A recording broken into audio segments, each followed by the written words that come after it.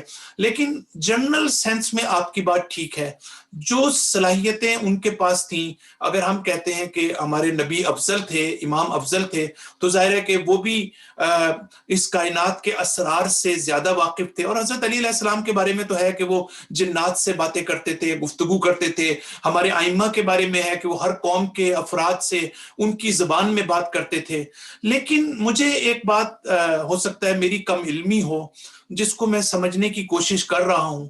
میری ذاتی رائے تو ہے اس میں کہ کیا اگر کسی نبی کو اللہ تعالیٰ نے حالات کے تقاضوں کی وجہ سے, یعنی حضرت سلیمان کے جو دور تھا, جو ٹائم اینڈ سپیس کا, اور جو اس زمانے کے حالات تھے, جس زمانے کی ضروریات تھیں, کہ حضرت سلیمان کو اتنی طاقت عطا کی کہ ہوا کے اوپر بھی, حیوانات کے اوپر بھی, جنات کے اوپر بھی آپ کی حکومت تھی.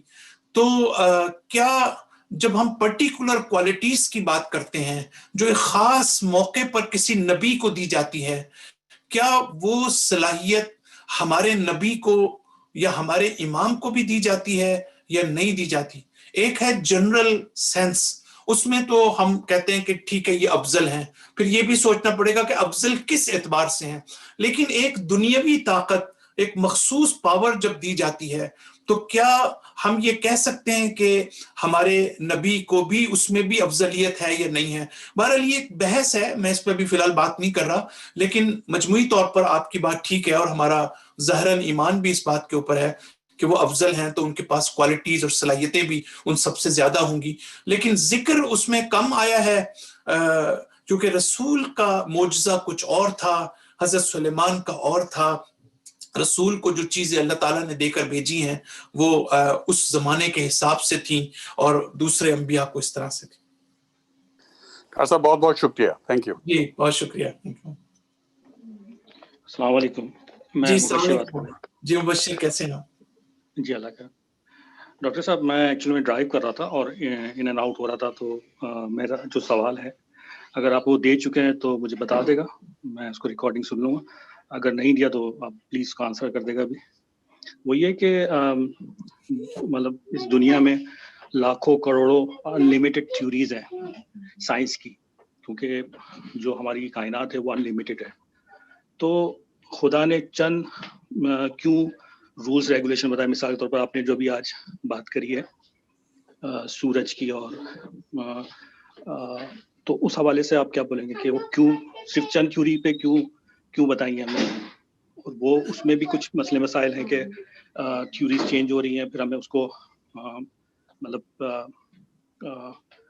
اس کو سمجھ نہیں پاتے کہ جو تھیوری سائنس کی ہے وہ ایکچوئل صحیح ہے یا نہیں ہے. تو اس حوالے سے کچھ بتائیں گے. جی مبشر دیکھیں, آپ آسٹریلیا سے ہیں, اور میں یہ کہنا چاہ رہا تھا کہ آپ سے پہلے ایک کوسچن یہ آ چکا تھا, تو میں نے اس کو رسپونڈ کیا ہے. اس میں بہت سی چیزوں کا جواب ہے, آپ اس کو سنیے گا ریکارڈنگ. لیکن ایک چیز آپ نے اضافہ کیا ہے, وہ میں اس کا یہیں جواب دے دوں کہ قرآن نے بعض تھیوریز جو ہے وہ بیان کی ہیں, بعض نہیں بیان کی, کچھ کی طرف اشارہ کر دیا ہے, کچھ کی طرف. دیکھیں اصل قرآن دیکھیں مثلاً کیا کہتے ہیں, میں آپ سے یہ پوچھوں گا کہ کوئی میڈیکل کی کتاب ہے, تو وہ میڈیکل کی کتاب اپنے موضوع سے ہی بات کرے گی کہ انسان کی صحت سے متعلق, انسان کے جسم سے متعلق. اگر فزکس کی کتاب ہے, پہلی بات بہت ضروری ہے ہمارے لیے سمجھنا کہ قرآن جو ہے فزکس یا کیمسٹری یا بایولوجی کی کتاب نہیں ہے. نہ ہی قرآن کا مقصد یہ ہے کہ وہ ہمیں سائنسی تھیوریز بتائے, بلکہ اللہ تعالیٰ یہ چاہتا ہے کہ یہ انسان اپنی عقل کے ذریعے سے, اپنی کوشش اور محنت اور جد و جہد کے ذریعے سے انسان اس کائنات کی جو سائنسی ایجادات ہیں, تھیوریز ہیں, ان کو انسان خود اپنی محنت سے اور کوشش سے. ہرگز وحی الہی کا مقصد یہ نہیں ہے, قرآن اور سنت کا مقصد یہ ہے, مذہب اور دین کا مقصد یہ ہے کہ وہ ہماری روحانی تربیت کریں, وہ ہماری ہدایت کے لیے اہم کردار ادا کریں. یہی وجہ ہے کہ آپ اگر آج شروع میں اگر آپ نہیں تھے تو آپ دیکھیں کہ قرآن دن اور رات کی بات کرتا ہے، لیکن قرآن کوئی ہمیں تھیوری نہیں دے رہا. قرآن یہ کہہ رہا ہے کہ اس میں سمجھو خدا کہاں ہے، اس میں سمجھو میری حکمت کہاں ہے، اس میں سمجھو کہ ڈیوائن ڈائریکشن کہاں ہے. اس سے زیادہ قرآن نہیں چاہتا ہم سے. باقی جو ڈیٹیلز ہیں، اگر آپ نے ڈیٹیلز دیکھنی ہے تو آپ کی اپنی جو کوشش ہے، محنت ہے، جدوجہد ہے، آپ وہاں پر دیکھیں. تو اس بات کو سمجھنا جو ہے وہ ضروری ہے اس بات کو. تو ڈاکٹر صاحب آپ نے جو یہ موومنٹ آف سن ان قرآن کا جو ٹاپک دیا، یہ بیسیکلی ہدایت کے لیے ہے، یہ جو خدا نے بیان کیا ہے سورہ یاسین میں؟